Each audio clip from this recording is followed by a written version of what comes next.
오늘따라 그 사택 앞마당이 좀 잠잠하지 않던가요? 네, 지난 월요일 오후 사택 마당에 있던 그 별이가 별이 되었습니다. 네.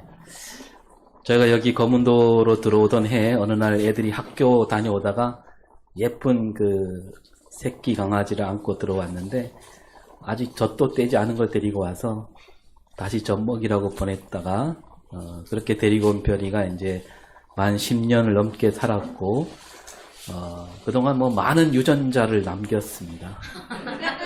그리고 밤하늘에 빛나는 별이 되었는데 제가 또 요즘 들어서 설교 시간에 하늘에 떠있는 별 이야기를 많이 하기도 했는데요. 이 별에 얽힌 이야기가 참 많은데 설교 시간에 한 번도 나누지 않았지요. 뭐 하나만 얘기하자면 어느 해인가 새끼를 5마리 낳았던 적이 있는데 그 가운데 한 마리가 좀 비실비실 하더니 죽었습니다. 애들이 가까운 곳에 묻어두었는데 그 다음날 아침에 나갔더니 또 5마리예요. 4마리가 아니라. 뒤늦게 또 한 마리 낳았나 했더니 그 죽은 애를 찾아와서 이렇게 갖다 놓은 거예요. 깨끗이 닦아서. 네. 새끼를 생각하는 어미 마음이 막 이렇게 훅 느껴졌던 그런 기억도 있습니다. 네, 아무튼 그렇게 갔는데요. 이런 말이 있습니다. 이 손바닥으로 하늘을 가릴 수 없다. 손바닥으로 우리가 뭐 가리긴 가리는데 뭘 가려요? 네, 내 눈만 가릴 뿐이죠. 저 얼굴이 다 안 덮여요, 저는. 네. 또 이 밤이 되었다 해서 해가 없어졌구나 그렇게 말할 수 없잖아요. 우리에게는 캄캄한 밤일지라도 저 미쿡 LA는 환한 대낮이죠. 이 밤하늘에 뜨는 달도 보면 보름달이었다가 차츰차츰 기울어 반달이 되고 또 손톱달이 되었다가 금음이 되면 아예 보이지도 않습니다. 전에도 말씀드렸지만 달은 스스로 빛을 내지 못하고 햇빛을 받아서 빛을 내잖아요. 그런데 달이 보이지 않는다 해서 해가 어디 사라졌구나 그렇게 생각하는 사람도 없을 겁니다. 그럼 비행기를 타고 제주도 가보셨어요? 네, 여수공항에서 비행기를 타면 우리 거문도 지나가지요. 네, 저 하늘 위에서 우리 거문도를 보면 그 느낌이 남다르지 않습니까? 어느 쪽 창문으로 보이죠? 네? 어느 쪽 창문으로 보여요? 갈 때 왼쪽입니까? 오른쪽입니까? 네, 오른쪽이더라고요. 그 비행기가 이렇게 공항에서 떠서 우리 이쪽을 지나서 이렇게 가잖아요. 이쪽에. 그러니까 오른쪽을 봐야 돼요. 다음에 꼭 잘 기억하시고 보시기 바랍니다. 그런 다음에 이제 하늘 높이 올라가죠. 더 높이 올라가면은 어떻게 되면 그 아래로 뭐가 보여요? 구름이 보입니다. 네. 그 비행기가 구름보다 더 높이 떠서 이렇게 가잖아요. 그 땅에서 비가 온다 하더라도 그 먹구름 위에는 아주 그냥 해가 반짝반짝 빛나는 것을 우리가 볼 수가 있는데 그래서 따라서 먹구름이 아무리 잔뜩 끼어 있다 할지라도 저 위에는 햇빛이 그렇게 빛나고 있구나. 하여튼 그런 걸 보면서 세상 그 무엇도 저 햇빛을 가릴 수는 없구나. 그만큼 밝고 큰 빛이다 이거죠. 오늘 말씀 제목이 뭡니까? 시작. 네. 누구 영광일까요? 하나님 영광은 가릴 수 없습니다. 우리가 이렇게 말할 때가 있습니다. 하나님 영광을 가리지 말라. 그러나 따지고 보면 그 누가 하나님 영광을 가릴 수 있을까? 말은 그렇게 하지만 하나님 영광을 가릴 수 있는 사람은 아무도 없습니다. 하나님 영광은 온 세상에 가득 넘치고 넘치는 영광이기 때문에 그렇습니다. 근데 누군가가 나는 하나님 영광 그런 거 몰라 라고 하면서 자기 눈을 가린다라고 한다면 어떻게 될까요? 그런다고 해서 하나님 영광이 줄어들겠습니까? 사라질까요? 아니죠. 그때도 하나님 영광은 여전히 온 세상에 가득 넘치고 있고요. 그 사람을 둘러싸고 있습니다. 햇빛을 손으로 가렸을 때 그 햇빛은 어디에 있어요? 그 손등위를 비추고 있잖아요.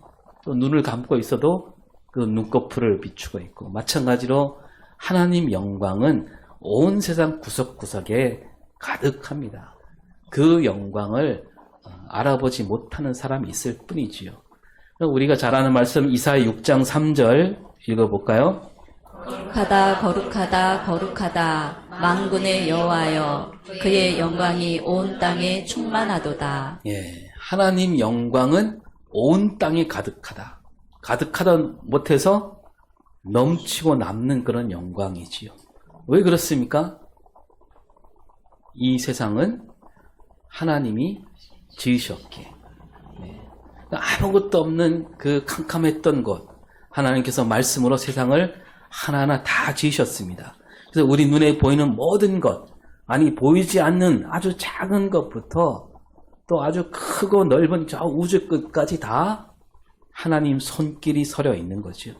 그래서 하나님 영광이 미치지 않는 곳, 세상 어디에도 없고 저 우주 끝에서 끝까지 하나님 영광으로 가득하다라고 해야 하는 거죠.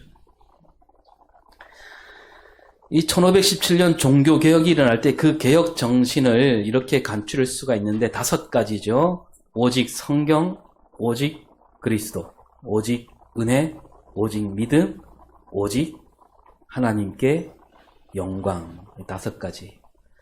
2017년이 종교개혁 500주년이었는데 그때 우리가 10월 한 달 동안 이 5가지 주제를 말씀을 나누게 했는데요. 이 개혁이 일어났다 이 말은 뭔가 잘못됐다는 얘기지요. 이 중세교회가 5가지 잘못을 저지르고 있었다는 거죠. 그러니까 오직 성경을 앞세워야 되는데 성경보다 교황과 교회 권위를 앞세웠습니다. 오직 그리스도에게만 구원이 있는데 다른 구원을 말했어요. 오직 은혜로 구원을 얻는 진리를 말하지 않고 돈이나 공로로 구원을 얻을 수 있다 그랬습니다. 오직 믿음으로 나아가기보다는 그들은 전통과 형식에 얽매여 있었지요. 그리고 마지막으로 오직 모든 영광을 하나님께 돌려야 되는데 그들은 하나님께 영광을 돌리지 않고 세상 영광에 사로잡혀 있었습니다. 중세교회는 하나님 영광을 가리고 있었던 거죠. 아니 조금 더 바르게 말하자면 이 중세교회는 하나님 영광을 가리고 자기 영광을 누리려고 했는데 그러나 하나님 영광은 결코 가려지지 않았다는 것을 보여주는 게 종교개혁입니다. 이 중세교회 하면 가장 먼저 떠오르는 게 뭐냐 하면 이게 뭐니 해도 뭘까요? 이 뾰족뾰족 솟아있는 성당들이 성당 그죠? 네, 뭐니라 그랬어요? 네. 네, 뭐니도 맞습니다. 네. 그 성당 건물들과 더불어 이 하나님 영광을 가리는 일들이 이 중세교회에 아주 질비했기 때문이죠. 그 교회 지도자들은 성당을 지을 때 저마다 더 크게, 더 높게 지으려고 앞을 다투었습니다. 그러다 보니 그 곳곳에 수많은 성당이 생겨났고요. 그 성당 건물들이 뭐 수백 년이 지나도록 아직도 남아있지 않습니까? 그래서 유럽 여행을 다녀온 사람들이 하나같이 말하기를 뭐만 보고 왔다? 여러분 안 가봐서 잘 모르죠? 가보면 성당만 보다가 오는 거죠. 중세교회는 그 어마어마한 성당을 지으려고 사람들에게 돈을 막 거두었어요. 세금으로도 거두고 헌금으로 거두고 또 뭐 면죄부 이상한 거 만들어서 팔아서 거두기도 했습니다. 그들은 이 성당 건물에 기대어 자기 권위와 힘을 말하자면 자기 영광을 드러내려고 했던 거죠. 그래서 사람들이 이렇게 가르치기도 했어요. 성당이 크면 클수록 하나님이 기뻐하신다. 성당이 크면 클수록 그 신앙이 깊어진다. 그리고 뭐 성당을 지으면서 성경에 봐라 솔로몬이 지은 성전 그걸 떠올리게 하면서 솔로몬이 7년 동안 성전을 지었다 그러면서 그만큼 크고 멋지고 의리의리했다. 우리도 이 솔로몬이 지은 성전처럼 그 멋진 성당을 지어 하나님께 복을 받자 뭐 그거죠. 근데 이 성당이 처음 생길 때 처음부터 그들은 그렇게 삐뚤어진 마음으로 지었을까? 이 성당 건물을 지어서 하나님 영광보다는 내 영광을 챙겨야지 그랬을까요? 그렇지는 않았습니다. 그들도 처음에 솔로몬이 성전을 지을 때처럼 처음에는 거룩한 마음을 받들어 지었겠지요. 그러면 이 솔로몬이 성전 지을 때 솔로몬은 어떤 마음으로 지었을까요? 그때 솔로몬이 어떤 마음으로 성전을 지었는지 살피려고 하는데요. 살피기 앞서서 우리가 이 성전 역사를 잠깐 짚어보겠습니다. 우리가 잘 아는 이 솔로몬이 지은 성전이 성경에 나오는 첫 번째 성전이에요. 그 성전을 가리켜서 그냥 솔로몬이 지었으니까 무슨 성전이요? 솔로몬 성전이라고 부릅니다. 그 앞에 다윗도 성전을 지으려고 했지만 하나님은 그 아들 솔로몬에게 성전을 짓게 하겠다라고 하면서 막으셨습니다. 이 솔로몬이 성전을 지은 그때부터 이제 그 신앙은 성전 신앙 시대로 접어들게 되지요. 다윗까지는 성막, 성전이 아니고 성막 또는 회막이라고 부르는데 거기 모여서 하나님께 예배했습니다. 하나님께서 이스라엘 백성들을 애굽에서 나오게 하셨고 이스라엘 백성들은 광야에서 40년을 보내게 되지요. 날마다 길을 떠나야 했기 때문에 성전을 지을 수가 없었지요. 건물을. 그래서 광야 생활에서 그래서 성막을 만들었습니다. 잠깐 머물러 있을 때 성막을 펼쳐서 거기 모여서 예배했고요. 또 길을 떠날 때는 이 성막을 접어서 갖고 나갔습니다. 그렇게 40년을 보내고 가나안 땅에 들어가서 이제 사사시대를 거쳐서 사울 왕, 다윗 왕에 이르기까지 그 시대는 성막 시대다 그렇게 부를 수 있겠지요. 그리고 이제 다윗이 나라를 솔로몬에게 물려주고 나라가 자리를 잡아가게 되니까 하나님은 이 솔로몬에게 성전을 짓도록 해주셨습니다. 그때부터 이제 이스라엘 백성들은 성막 시대에서 성전 시대, 성전에서 모여 예배하고 그리고 성전이야말로 그들 신앙을 담는 그릇이 되었지요. 그런데 그 성전이 또 얼마 가지 못합니다. 바벨론이 쳐들어와서 성전을 다 무너뜨리죠. 그러나 그 성전 건물이 무너지기 전에 바벨론이 무너뜨렸지만 그 전부터 이 성전 신앙은 이미 힘을 잃고 있었습니다. 성막에서 모일 때보다 훨씬 더 탄탄해지고 바른 신앙으로 나아가겠거니 했는데 이 성전 안에서 온갖 거짓과 우상과 탐욕으로 성전을 얼룩지게 만들었습니다. 그러니까 이 성전이 무너지기 전에 벌써 그들 신앙이 무너졌고 나라도 잃고 성전도 없어지고 백성들은 바벨론으로 끌려가지요. 그리고 갔다가 몇 년 만에 돌아옵니까? 네, 70년 만에 돌아오는데 돌아온 백성들이 이제 다시 성전을 세우게 되지요. 이 성전을 세울 때도 뭐 말썽이 많았는데 어쨌든 성전을 세웁니다. 다시. 그 다시 세운 성전을 가리켜서 무슨 성전이라고 부르냐면 스룹바벨 성전이라고 부릅니다. 이 스룹바벨이라는 사람은 돌아오는 백성들을 이끄는 지도자, 그러니까 에스라, 느헤미야와 함께 그들을 이끈 지도자였죠. 이 스룹바벨 성전은 솔로몬 성전보다 컸을까요? 작았을까요? 네, 훨씬 더 작았습니다. 왜냐하면 다 빼앗기고 다 잃고 포로로 잡혀갖고 돌아왔으니까 뭐 크게 지을 능력이 없었겠지요.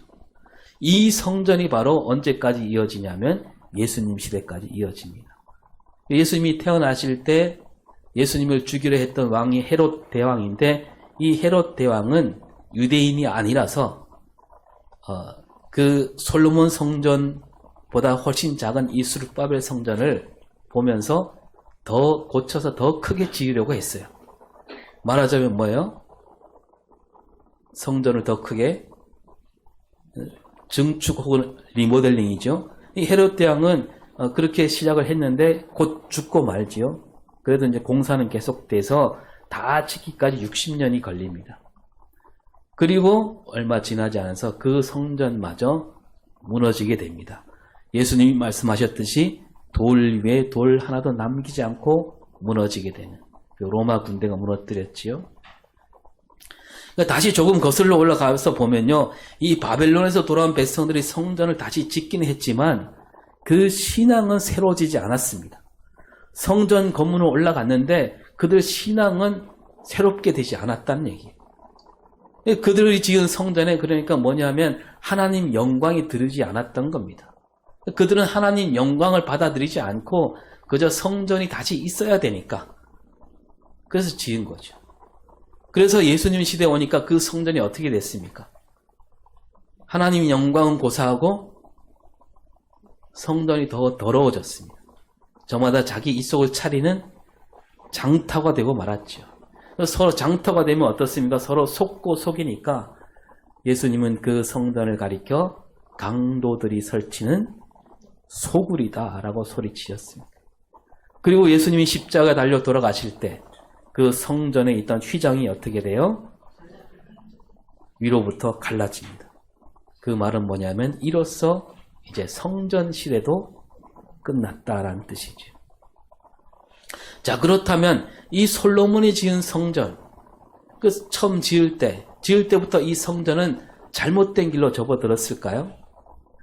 앞에 말씀드린 대로 그건 아니었습니다. 처음에 성전 지을 때 이 성전에 담긴 뜻은 거룩했습니다. 오늘 말씀에 잘 나오는데요. 이 솔로몬은 성전을 지을 때 아주 정성껏 지었습니다. 솔로몬이 자기 왕궁을 지을 때 몇 년이 걸렸을까요? 왕궁이 13년 걸리고 성전 7년밖에 걸리지 않았다. 이렇게 해서 좀 뭔가 이렇게 말하는 사람도 있는데, 근데 이 13년 걸려 왕궁을 짓고 그런 다음에 다시 7년을 지었다. 이렇게 보기보다는 가만히 보면 왕궁을 짓는 13년 안에 성전을 짓는 7년이 들어 있습니다. 하여튼 이 솔로몬은 성전을 지을 때 가장 좋은 재료를 골랐고 가장 뛰어난 건축가를 데리고 옵니다. 그래서 하나하나 세울 때마다 그 안에 하나님을 제대로 믿는 신앙을 담아냅니다. 이를테면 오늘 읽은 말씀 앞에 7장 21절을 보면요. 같이 봅니다. 이 두 기둥을 성전의 주랑 앞에 세우되 오른쪽 기둥을 세우고 그 이름을 야긴이라 하고 왼쪽에 기둥을 세우고 그 이름을 보아스라 하였으며. 예, 성전에 두 기둥을 세울 때 이름을 붙였어요. 하나는 야긴, 하나는 보아스.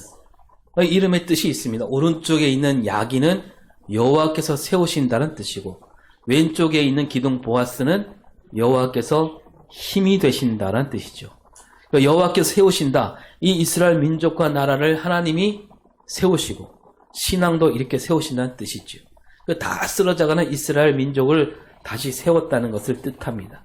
노예로 죽을 수밖에 없던 이스라엘, 하나님이 그들을 다시 일으켜 세우시고 살아갈 땅을 주시고 나라를 만들어 주셨다 이거죠. 그래서 이스라엘 백성은 성전에 들어올 때마다 그 기둥을 보면서 우리를 이끄시는 분은 하나님이다. 하나님이 우리를 세우셨다. 그걸 마음에 새기게 되는 거죠. 그 왼쪽에 있는 기둥을 가리켜 보아스라고 하는데 이 뜻은 여호와께서 힘이 되신다. 성전 안에 들어온 사람이 볼 때는 왼쪽이잖아요. 그러면 하나님이 보시기는 어느 쪽입니까? 오른쪽이죠. 오른쪽은 뭘 나타내요? 힘을 나타내죠. 하나님이 우리의 힘이 되신다. 그래서 하나님이 오른손으로 일하신다. 이런 말씀 많이 있지요. 시편 20편 6절을 볼까요? 더 자기에게 기름 부음 받은 자를 구원하시는 줄 이제 내가 아노니 그의 오른손에 구원하는 힘으로 그의 거룩한 하늘에서 그에게 응답하시리로다. 예, 하나님은 구원하시는데 오른손으로 구원하신다. 뭐냐면 하나님이 온 힘을 다해서 그들을 구원하신다는 얘기죠. 그리고 우리가 잘 아는 이사야 41장 10절에 뭐라고 되어 있습니까? 두려워하지 말라 내가 너와 함께함이라 놀라지 말라 나는 내 하나님이 됨이라 내가 너를 굳세게 하리라 참으로 너를 도와주리라 참으로 나의 의로운 오른손으로 너를 붙들리라. 예, 하나님이 붙들어 주시는데 무슨 손으로? 의로운 오른손으로 붙들어 주십니다. 그러니까 이 보아스라 이름 붙인 이 기둥은 바로 하나님이 우리를 붙들어 주시는 힘이다 그겁니다. 하나님께서 이스라엘 백성들을 언제까지나 붙들어 주시고 힘이 되어 주신다. 그러니 백성들이 성전에 올 때마다 그 기둥을 바라보며 하나님이 함께 하심을 마음에 새기도록 그렇게 지은 거예요. 이 성전 짓기를 마친 솔로몬이 이제 모든 백성을 부르지요. 지파마다 우두머리를 비롯해서 모든 백성을 부릅니다. 그 이스라엘 장로들이 이제 제사장들에게 언약궤를 매게 하도록 합니다. 그 언약궤를 성전으로 옮기게 되죠. 언약궤는 뭡니까? 하나님 말씀을 가리킵니다. 하나님 말씀이 성전 가장 중심 가운데 모신다는 얘기죠. 그래서 이 성전으로 말미암아 하나님께서 말씀으로 함께 하심을 잊지 않도록 그런 뜻을 담아서 언약궤를 성전으로 옮기게 되고, 또 보면 언약궤만 메고 간 것이 아닙니다. 거룩한 기구들, 뭐 놋제단, 향단, 떡상, 촛대 이런 것들 다 메고 가게 하는데, 이것들은 어디에 있었냐 하면 회막, 성막 안에 있던 것들이. 그러니까 이제 회막과 성막 시대가 끝났음을 알리고, 회막과 성막은 뭡니까? 회막과 성막은 하나님께서 저 애굽부터 가나안까지 함께 하셨다는 것을 가리키는 그런 상징이잖아요. 거기에 있던 모든 기구를 성전에 옮기면서 그 회막과 성막으로 함께 하셨던 그 하나님이 이제 성전과 더불어 이스라엘과 함께 계신다. 회막이 됐든 뭐 성막이 됐든 성전이든지 이 하나님이 우리와 함께 하심을 나타내는 그런 뜻을 담아서 이 성전을 다 지었다는 거죠. 그리고 오늘 9절 말씀에서는 뭐라고 되어 있습니까? 궤 안에는 두 돌판 외에 아무것도 없으니 이것은 이스라엘 자손이 애굽 땅에서 나온 후 여호와께서 저희와 언약을 맺으실 때에 모세가 호렙에서 그 안에 넣은 것이더라. 예, 이 언약궤 안에는 두 돌판 외에 아무것도 없다. 그 두 돌판이 뭡니까? 하나님께서 그들에게 주신 언약, 십계명. 이 십계명이 들어있는 궤를 언약궤라고 부릅니다. 시내산에서 하나님께서 모세에게 주신 계명이 두 돌판에 새겨 있고, 그 두 돌판이 그 상자 안에 들어가므로 이 상자는 그냥 상자가 아니라 언약궤가 되는 거죠. 하나님께서 이스라엘 백성들과 서로 언약 관계에 있다. 이것을 잊지 말라는 뜻으로 언약궤를 지성소 안에 두게 되는 거죠. 그렇게 언약궤를 지성소 안에 두게 되니까 어떻게 되냐면 비로소 성전이 마지막 마무리가 되는 거죠. 그래서 10절, 11절에 같이 읽습니다. 제사장이 성소에서 나올 때에 구름이 여호와의 성전에 가득하매 제사장이 그 구름으로 말미암아 능히 서서 섬기지 못하였으니 이는 여호와의 영광이 여호와의 성전에 가득함이었더라. 예, 제사장이 언약궤를 지성소에 놓고 나오니까 이제 성전 안에 구름이 가득하게 되었다. 이 구름이 무슨 뜻이냐? 하나님께서 거기에 함께 하신다라는 뜻을 담은 구름이지요. 그리고 이 구름은 원래 어디에 있는 거예요? 하늘에 떠 있는데 구름이 가득하다. 이 말은 하늘이 이 땅에 내려왔다는 뜻입니다. 하나님께서 저 높은 하늘에만 계시지 않고 이곳에 오셨다는 얘기죠. 하나님 말씀과 언약 안에 하나님 영광이 가득하다는 것을 보여주고 있습니다. 그 하나님 영광이 가득하다는 말은 우리가 뭘로 나타낼 수 있냐면 세상 마음, 세상 헛된 영광, 그 마음을 다 비웠다는 얘기입니다. 오직 하나님만을 바라보는 영광을 얘기하죠. 그래서 모든 일을 마친 솔로몬이요 백성들 앞에서 외칩니다. 13절에 또 주를 위하여 계실 성전을 건축하였사오니 주께서 영원히 계실 처소로소이다. 네. 그러니까 솔로몬이 처음에 이 성전을 지을 때 마음가짐을 잘 보여주는데 참으로 주를 위해서 성전을 지었다는 거예요. 참된 마음으로 지은 거예요. 어떤 다른 두 마음을 품지 않고 성전을 지었다는 겁니다. 깨끗한 마음으로 성전을 지었습니다. 거룩한 마음으로 지었습니다. 따라서 이 성전에서 하나님을 만나는 모든 백성도 그렇게 참된 마음, 거룩한 마음, 깨끗한 마음으로 하나님을 만나도록 만들어 놓은 거죠. 이스라엘 백성들은 성전에 와서 예배할 때마다 이 말을 마음에 담고 나오게 되는 거죠. 성전은 내 생각, 내 뜻을 이루는 것이 아니라 하나님 뜻을 이루는 것이다. 그것을 밝히고 있는 거죠. 다른 말로 하면 내 영광이 아니라 하나님 영광을 드높이는 것. 이 솔로몬이 이렇게 성전을 지을 때 처음 가진 마음은 오직 하나님께 영광을 돌리는 마음이었다는 겁니다. 성전 곳곳에 있는 모든 것들이 다 그런 마음이 스며들어 있는 거죠. 그런데 얼마 지나지 않아 그 거룩한 뜻이 금세 사라져 버렸어요. 솔로몬부터 하나님 영광보다는 세상 영광에 빠져듭니다. 뭐 왕이 그러니까 백성들도 저마다 자기 영광을 찾으려 했지. 하나님 영광 앞에서는 모두 하나가 될 수 있었지만 자기 영광을 얻고자 할 때는 결코 하나가 될 수가 없습니다. 왜냐하면 자기 영광은 다 저마다 다르니까. 누군가 영광을 얻으려면 어떻게 됩니까? 다른 사람 것을 빼앗아야만 합니다.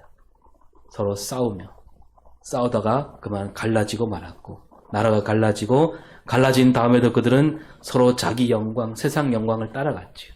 마침내 나라가 무너지고 성전도 무너지고 백성들은 끌려갔고, 앞에 말씀드렸지만, 그리고 다시 돌아왔지만 그 수르바벨 성전도 마찬가지였습니다. 그리고 예수님이 이 땅에 오셨을 때 그 성전은 이제 더 이상 거룩한 전이 아니었습니다. 하나님 영광을 드러내지 못하는 성전, 그렇게 성전 시대가 저물어 갔던 거죠. 하나님 영광을 드러내지 못하고 오히려 하나님 영광을 가리고 말았던 겁니다. 그리고 하나님 영광을 가리고 있던 그 성전 휘장은 십자가로 말미암아 위에서 아래로 찢어지고 말았죠.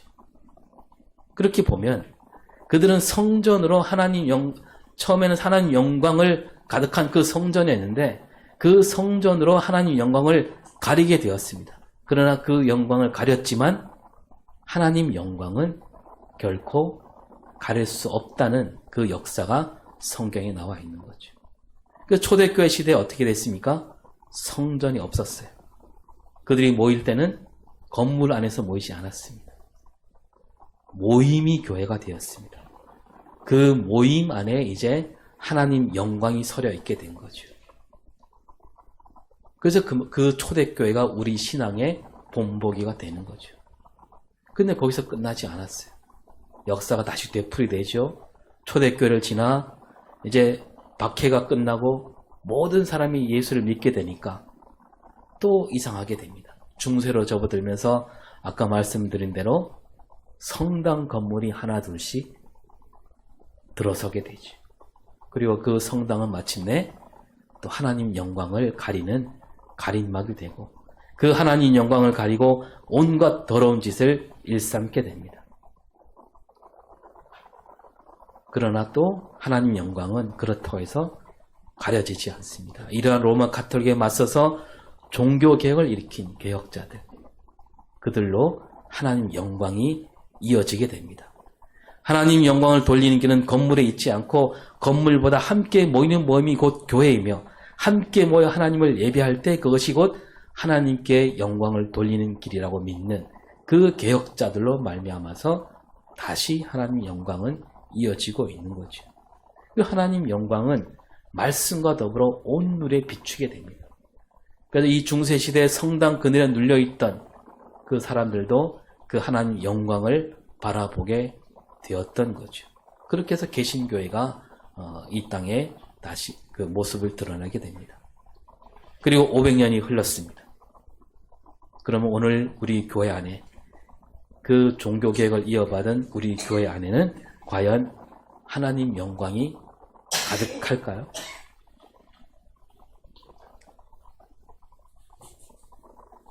솔로몬이 자기 영광에 취해서 하나님 영광을 가린 일들을 저지르긴 했지만 그 누구도 영광을 가릴 수 없었습니다. 솔로몬이 뒤늦게 깨닫잖아요. 내 영광, 왕이라는 영광, 부자라는 영광은 다 어떻다고요? 헛되구나. 헛되고 헛되며 헛되고 헛되니 모든 것이 헛되도다. 이 말은 뭐냐면 오직 하나님 영광만이 영원하다라는 뜻입니다. 오늘도 마찬가지로 우리가 눈에 보일 때 우리 눈에 보기에 하나님 영광이 가려져 있는 그런 일도 우리가 많이 보게 됩니다. 그러나 그럼에도 하나님 영광은 여전히 우리 가운데 가득하다는 것을 잊지 말아야 되겠습니다. 세상 영광, 우리 눈에 보이는 세상 영광, 내 영광, 우리 눈에 보이지만 그것들은 다 헛된 영광이고 사라질 영광입니다. 오직 하나님 영광만이 영원히 빛난다는 이 진리를 우리가 잊지 말아야 되겠습니다. 하나님 영광을 가리고 자기 영광을 얻으려 했던 이들이 나타난 그 역사를 우리가 보면 그들이 아무리 그렇게 해도 하나님 영광은 늘 온 세상을 두루 비추고 있다라는 겁니다. 하나님 영광은 태초부터 영원까지 온 세상, 온 우주에 가득가득 넘치고 있습니다. 누구도 가릴 수 없지요. 여러분, 바닷물을 퍼내면 바닷물이 줄어듭니까? 네? 동기를 갖다 들이대고 막 끌어오면 바닷물이 줄어들겠습니까? 바닷물도 그러할진데 그 바다보다 깊고 하늘보다 넓은 하나님 영광은 인간이 아무리 어떻게 할지라도 없어지지 않고 줄어들지도 않습니다.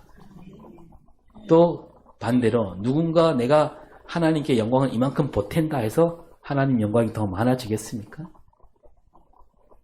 하나님 영광은 더 많아지지도 않아요. 이미 온 세상 안에 가득가득 넘치고 있기 때문이지. 물이 바다를 덮음 같이 그 영광은 아직도 넘치고 있다. 우리가 할 일은 뭘까요? 그 영광을 우리는 받아들이면 되는 거죠. 어차피 그렇게 되어 있어요. 세상은. 그래서 선지자들이 노래하기를 하박국 2장 14절에 바다를 덮음같이 여호와의 영광을 인정하는 것이 세상에 가득함이니라. 예, 세상 끝에는 이렇게 가게 돼 있습니다. 어차피 이렇게 가게 돼 있는데 우리는 그 영광을 먼저 아는 사람으로서 늘 그 영광을 받아들이면서 세상 헛된 영광에 마음을 두지 말고 오직 하나님께 영광 돌리는 복된 한 해가 될 수 있기를 바랍니다. 기도하겠습니다.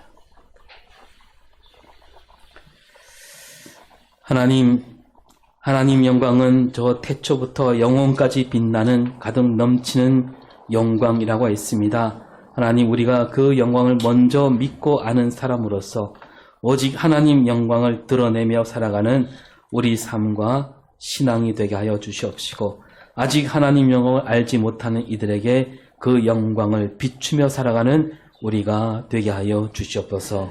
감사드리며 예수 그리스도 이름으로 기도합니다. 아멘.